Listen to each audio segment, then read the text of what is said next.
ગાંધીધામના 9C વિસ્તાર સ્થિત ટ્રાન્સપોર્ટ નગરના પ્લોટ નંબર 105 અને 106 ખાતે આવેલા ભંગારના વાડામાં ગત રાત્રે અંદાજે 11 વાગ્યાના અરસામાં ભીષણ આગ લાગવાની ઘટના બની હતી। આગ વિકરાળ સ્વરૂપ ધારણ કરતા સમગ્ર વિસ્તારમાં અફરાતફરીનો માહોલ સર્જાયો હતો। આગ દરમિયાન ત્યાં પાર્ક કરાયેલા ટ્રકોના ટાયરોમાં એક પછી એક જોરદાર બ્લાસ્ટ થતા ધડાકાના અવાજો દૂર સુધી સંભળાયા હતા, જેના કારણે સ્થાનિકોમાં ભયનો માહોલ ફેલાયો હતો અને આસપાસના લોકો સલામત સ્થળે ખસી ગયા હતા।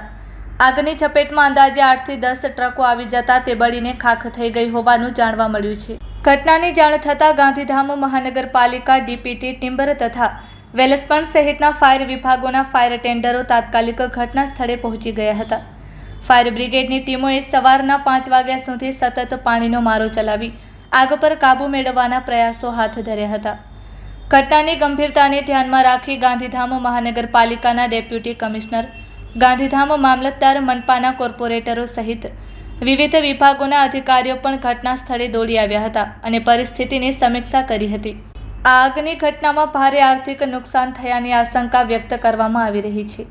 સૂત્રોના જણાવ્યા મુજબ આજે સવારે 6 વાગ્યા સુધી પણ આગ સંપૂર્ણપણે કાબૂમાં આવી ન હતી અને ફાયર વિભાગ દ્વારા આગને કાબૂમાં લેવા કામગીરી ચાલુ રાખવામાં આવી હતી। Report by Bharti Makhijani, Gandhidham.